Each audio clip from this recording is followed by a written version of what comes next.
make their pitch, and if they are able to convince the majority of the Board of Selectmen to move forward with this program, this would allow us to do so in this current fiscal year. Not recommending now, as the Finance Committee is doing, and not reauthorizing this would postpone any action that the board may choose to take. And again, in the past we've chosen not to do this, but if we choose to take this action, would put it off until the next fiscal year.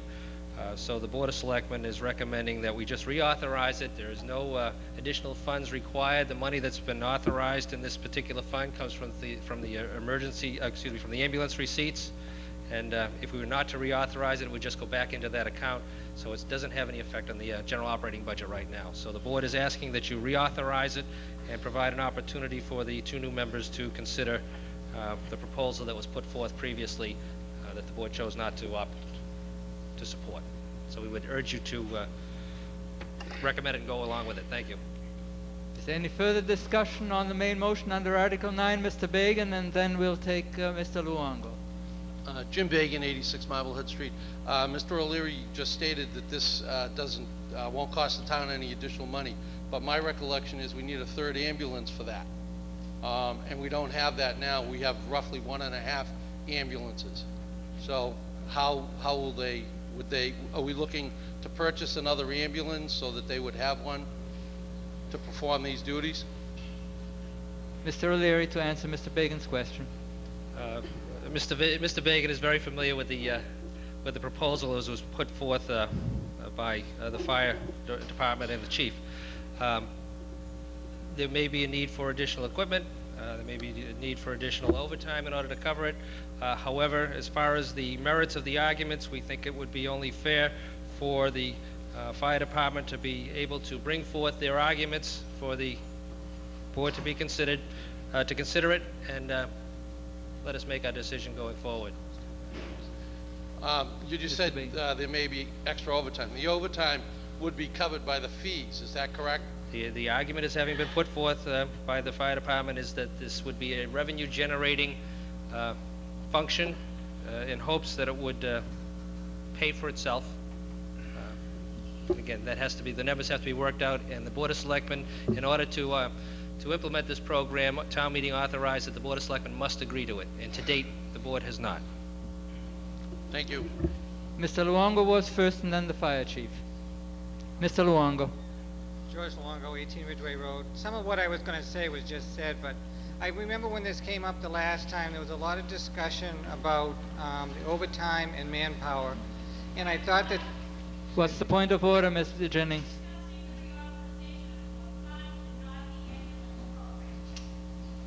Well, the reauthorization of the program involves the ambulance. The chair will allow the discussion. Mr. Luongo, go on. Well, I just, you know, if I'm wrong, you know, correct me, but it just seems as though when this was brought up the last time, and I believe one of the significant reasons why it didn't go forward was because of the need for overtime, the fact that the police and fire already have a tremendous amount of overtime already, and there was a question about staffing it, and I believe that these are still valid issues, and I'm just concerned that, you know, maybe we shouldn't be going forward with this right now. Mr. O'Leary. Just as a correction, the town meeting did authorize this. This is just a reauthorization. So town meeting did authorize the creation of this revolving fund, and with the caveat, and again, it would be more appropriate to be discussed at a Board of Selectmen's meeting and those types of things rather than being hashed out here at town meeting in total. Town meeting decided at that particular time to authorize the creation of this revolving fund with the caveat that the Board of Selectmen then have the final say as far as instituting it.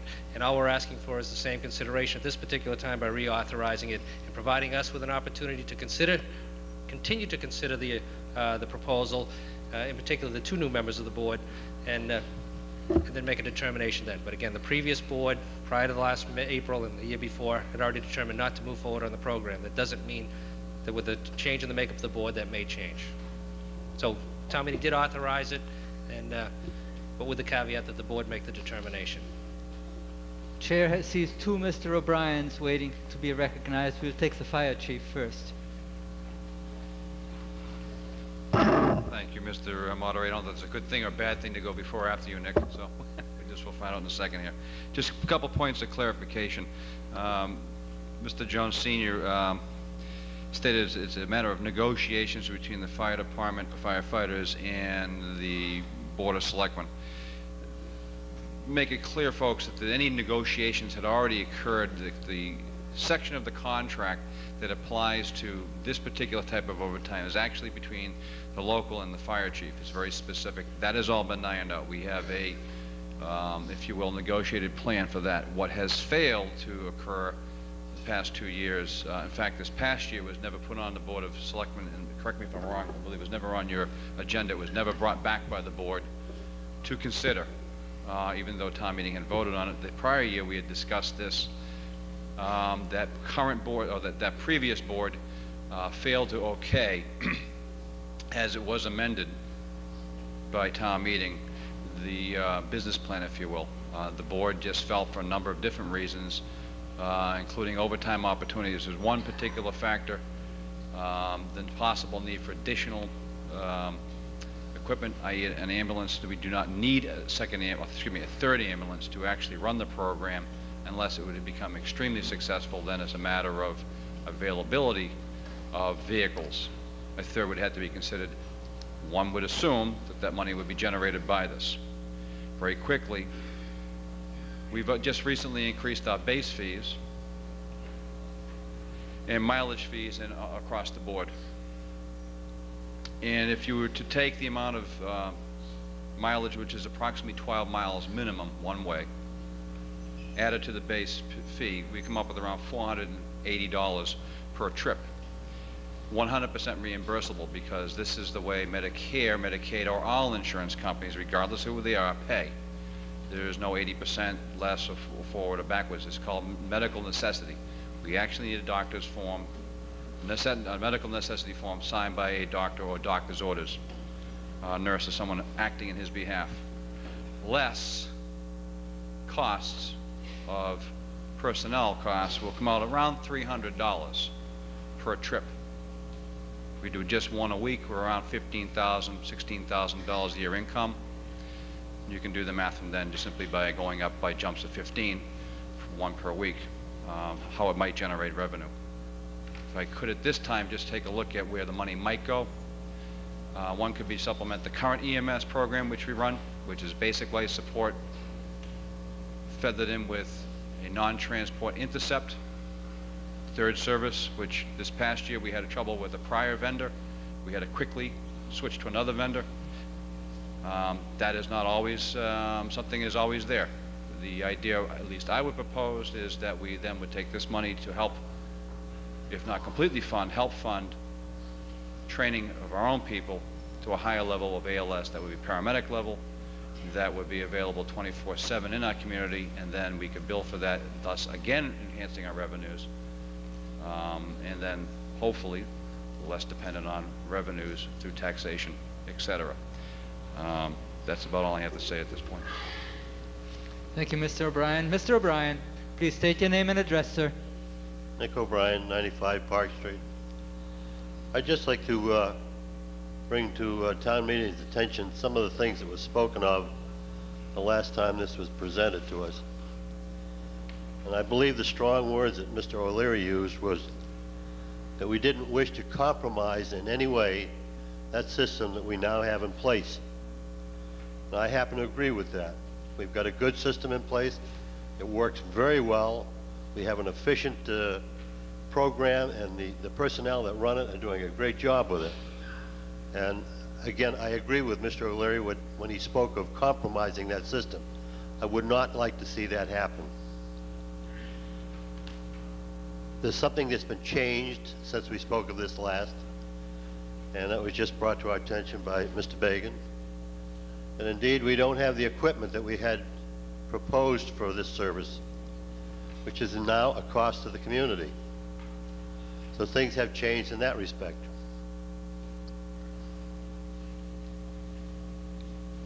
I looked at the warrant for our April town meeting and noticed the overtime budget for the department, as well as some of the numbers that were in place.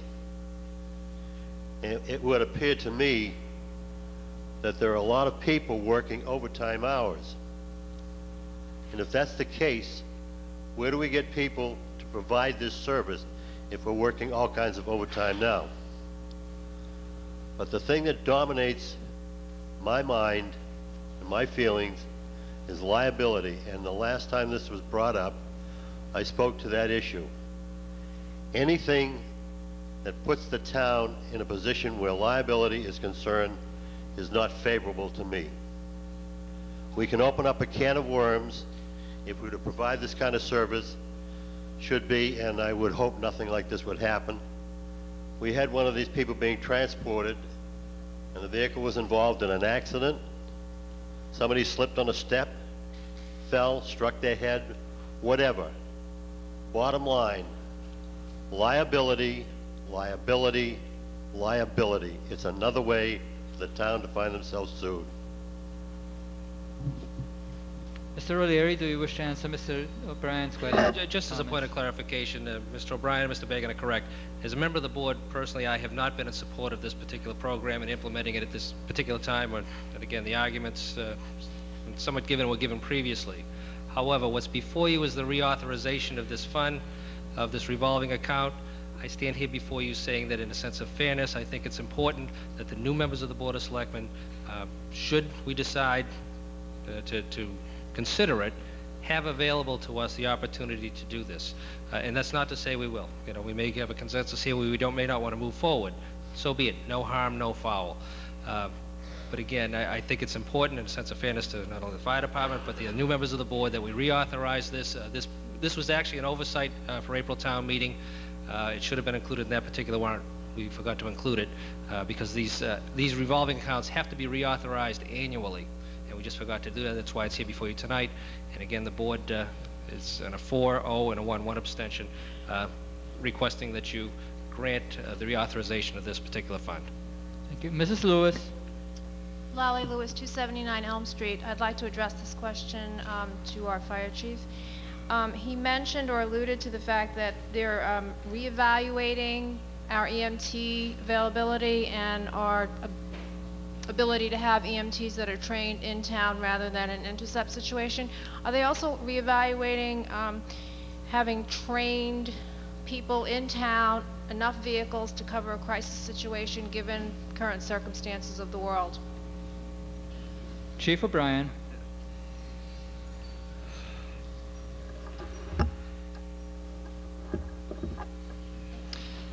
Good question.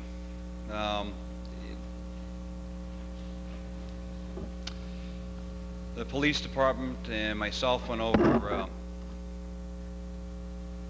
I think about the last 3 months on, for a number of reasons, mostly for training needs, prior to September 11th, of what we consider to be high-risk hazards and, if you will, for lack of a better word, targets in this community, including what would be considered school violence, domestic violence, other items such as that. People don't seem to understand is we're part of a mutual aid system, and there's multi-levels. Currently, our emergency medical services go out and we are licensed at what is known as basic life support. We cannot supply drugs, we cannot supply IVs, we cannot do intubation, which is a direct tube into the lungs, so we can breathe for people when that's necessary. And that's the difference between where we're at and where we can go to on a real nutshell. There's about 40 different drugs. There's IV therapy.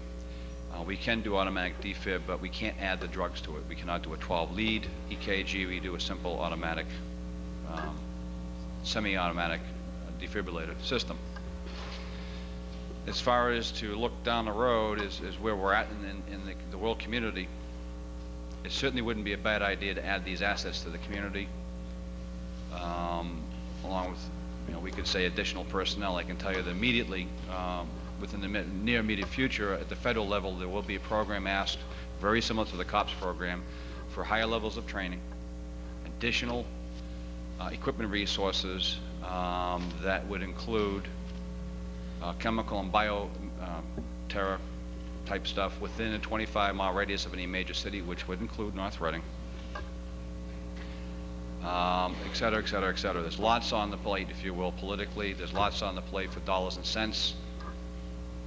Certainly what we would like to do is just a matter of enhancing, not waiting. That third service has been a weak part in our system because of availability.